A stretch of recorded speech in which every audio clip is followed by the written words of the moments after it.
I used to walk around and say I don't judge anyone except Christians. I remember magistrates saying, you're not listening to anything we're trying to do, you're going to prison, son. People are mysterious and also infinitely valuable in that way. Then they tell you you'll probably be dead within 27 months. From the Centre for Public Christianity, you're listening to Life and Faith. I'm Simon Smart. When I was younger, lots of people, and I did this myself, would head off overseas for long journeys, backpacking around the world, and occasionally you'd hear people say, I'm going to find myself. That was the line. I understood the concept. It was this thought that I somehow have to travel in order to find out who I really am. Who am I at the core of myself?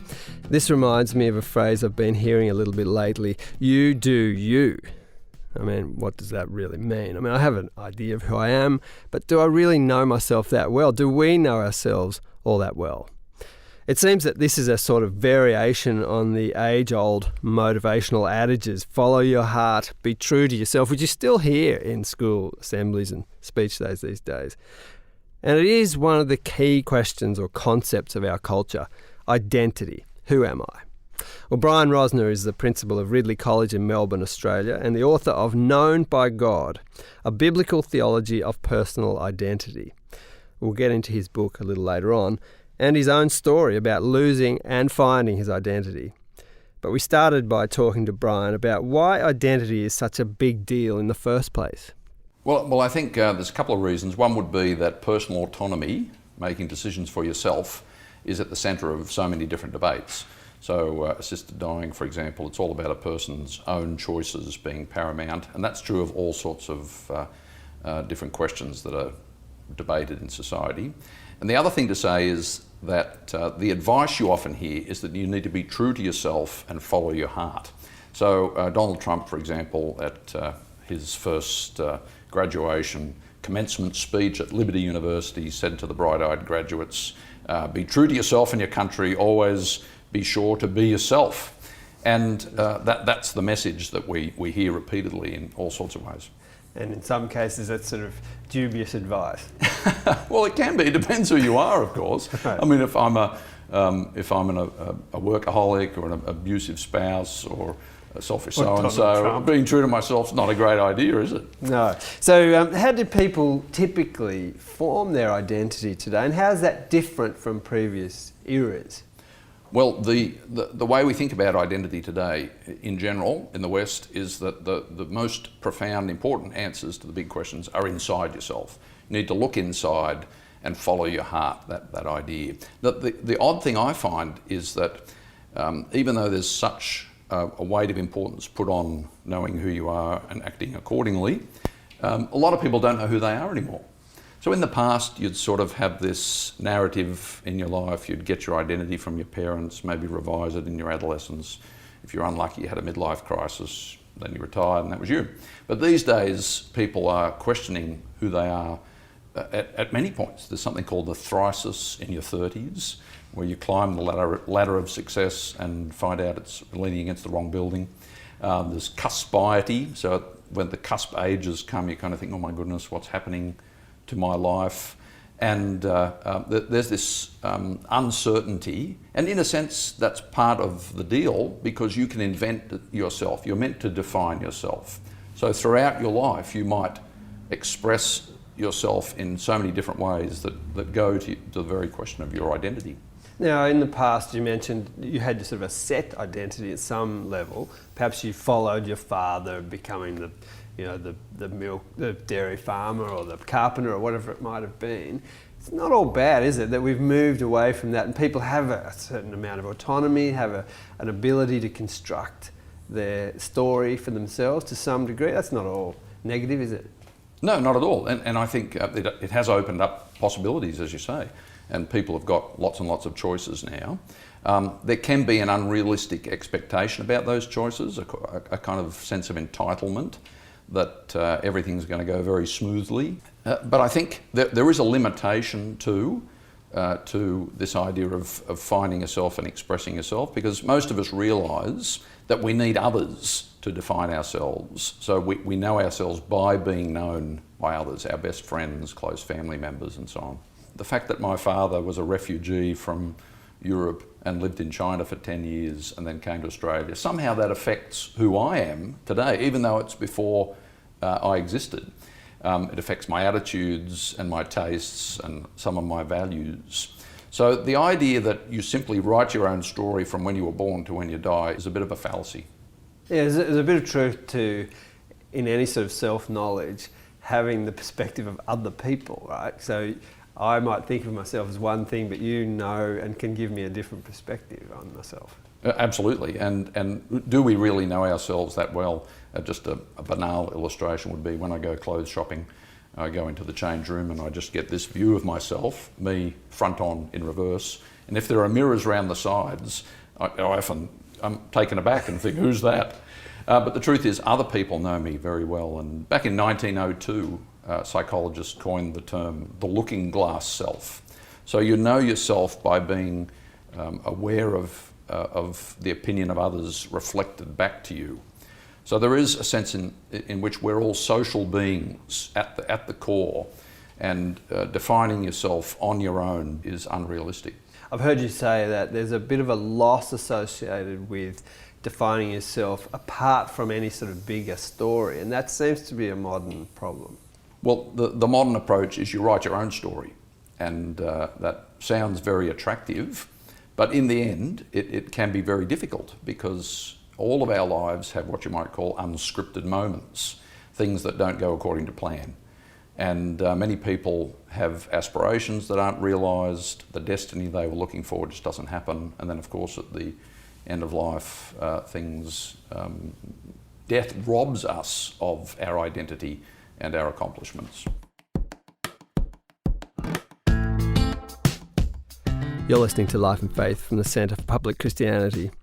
There's this great scene in the movie Zoolander that I just love. You might have seen it. You remember this male model is having an identity crisis. He stares into the heavens and he asks, Who am I?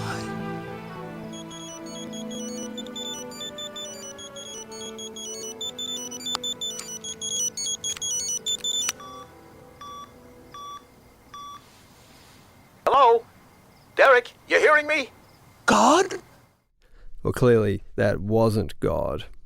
But being known by God is not just the topic of Brian Rosner's book, it's one of the key threads in the story of his life.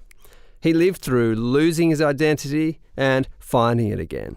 Back in the mid-90s, I was living in Scotland and teaching at the University of Aberdeen, and was married with 3 children. And my wife left me, and I was on my own with the kids for several years. Ended up moving back to Australia and took a job as a school teacher. So some big parts of my life changed quite dramatically, and from my point of view, quite unexpectedly. And that, I think, drove down into the core of my being, had me asking questions that I didn't think I'd ever be asking. And the most basic one is, who am I then? If the story of my life has taken such a dramatic turn, and the ways in which I've defined myself in the past have now changed so fully, who am I? That was a question I came to. Did you feel like a lot of the things that had been foundational to you had been kind of ripped away? Yes, and I remember one incident in Scotland. I was sitting in the car waiting for the engine to warm up to demist the windscreen, and I looked up at the rear view mirror and adjusted and looked and wondered who's that? There's a psychological term for that. It's just an emotional state, dissociation. So it got pretty bad. What settled me was the way in which even if I didn't know who I was, my closest friends reflected back to me my identity and reassured me, if you like. So Peter and Sheena had me over for meals. Richard took me for walks. And a good friend Frank rang me every Sunday night.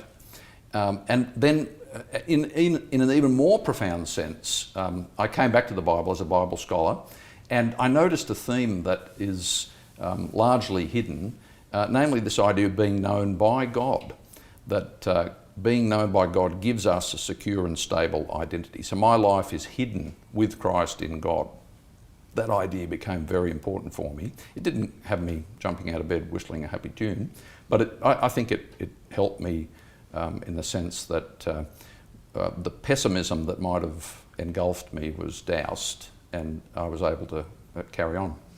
Everything you've talked about in terms of reforming your identity is relational. So relational things with other people, but also with your belief in your relationship with God. Yes, and I think that's true of personal identity. So we come to know ourselves by being known by persons other than ourselves. And perhaps one way of thinking about it that's helpful is we know our children. So our children, especially when they're young, are known by us. And what that does for them is it gives them a secure identity. So psychologists talk about attachment theory. So having that firm, secure attachment to your main caregivers gives you a stable and satisfying sense of self. And I think my experience, and from the Christian point of view, that's the kind of relationship we have with God, where He knows us as His children and gives us an identity that can withstand the knocks of life. Tell us a bit more about this concept of being known by God, and what difference does that make in someone's life? Well, I think in terms of personal identity, being known is fundamental, and there's a great illustration of that. There was a chap called Christopher Knight in the US who went off on his own, parked his car, wandered off into the wilderness in the state of Maine, and 27 years later he emerged. He'd been arrested by the police for stealing from cabins in the mountains. So he hadn't seen anyone for that period of time. From the world's point of view, he didn't exist. What's interesting is, from his own point of view, he didn't exist. So he was interviewed later about the perception he'd gained from his solitude, and he said that he had just no one to perform for, no one to be connected with, so he had no need for an identity. So I think at root, that's true of all human beings. We're social beings, and our identity is formed in relationship with other people, not only in knowing them, but in them knowing us. So when I had my own crisis of identity, there was a sense in which knowing God had been something that removed, from my point of view, from my life futility. It gave a sense of purpose and direction. But when things hit the fan, that didn't help me much at all. There was a sense in which I needed reassurance about my sense of self, and that came from being known. So the theme of being known by God is a wonderful one right throughout the Bible, quite profound and intimate and personal. So Paul talks about the fact that being known by God is more important than knowing God, and God knows our names. He's writing our life's stories, and He remembers us, is attentive to us at all times. So that brought great comfort to me in the midst of turmoil. There's a lovely verse in one of the prophets in the Old Testament where the prophet Nahum says, "The Lord is good, a stronghold in the day of trouble. He knows those who take refuge in Him." And there's a very real, massive difference in the way people tend to think of themselves and their identity today compared to what you're describing, where it's reliant on an enormous amount of sort of self-belief and dredging up whatever strength I can get from within myself, and also an ability to kind of construct a story for myself. I think at first glance it looks pretty countercultural, but I don't think it's counterintuitive. I think all of us have this sense that we don't have the resources within ourselves to write our life stories as we like them to pan out. So what God offers people is a bit part, if you like, in a much bigger drama. And the postmodern objection to the meta-narrative, or the big story of which you might be a part, is this worry that you'll somehow be dominated, and it'll be a story that will harm people and be oppressive. And from my point of view, the wonderful thing about the Christian grand narrative, the story, is that it's about God saving the world not through some human brilliance and power, but through the weakness and folly of the cross. And then that leads, that defining moment of the Christian's life, which was before they were born effectively, gives them an identity that gives meaning to our suffering, that gives purpose to our lives, that gives us a humility that otherwise we might not inhabit, and gives a moral direction to life. And in part that's to do with our destiny. Bonhoeffer says this himself, actually. So Dietrich Bonhoeffer, the great German pastor and martyr, said that the most significant thing in my life is not the fact that I will die, that he was facing his own death, of course, but the fact that Jesus Christ died. And the most important thing is not what God does in my life, but what he did in the life of Jesus Christ, which then sets the course of my life, gives meaning and significance to it.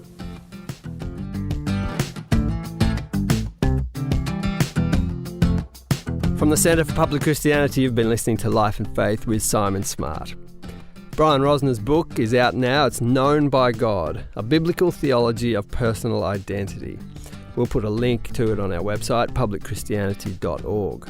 Don't forget, you can listen to all our episodes of Life and Faith on our website too, or wherever you get your podcasts. Just type Life and Faith in the search box to find us. If you're listening on Apple Podcasts, please leave us a rating or review. It helps people discover our show. Next week, Uncle Tom's Cabin features two characters who are Christ figures. One is Uncle Tom, a slave, and the other is little Eva, who's a child. And this was a very radical statement to make, that the salvific power in Christianity comes from the weak, it comes from children, it comes from the oppressed. She did not believe that Christianity was about the power that ministers had or that elites had, but that the power of Christianity lay in the lowly people.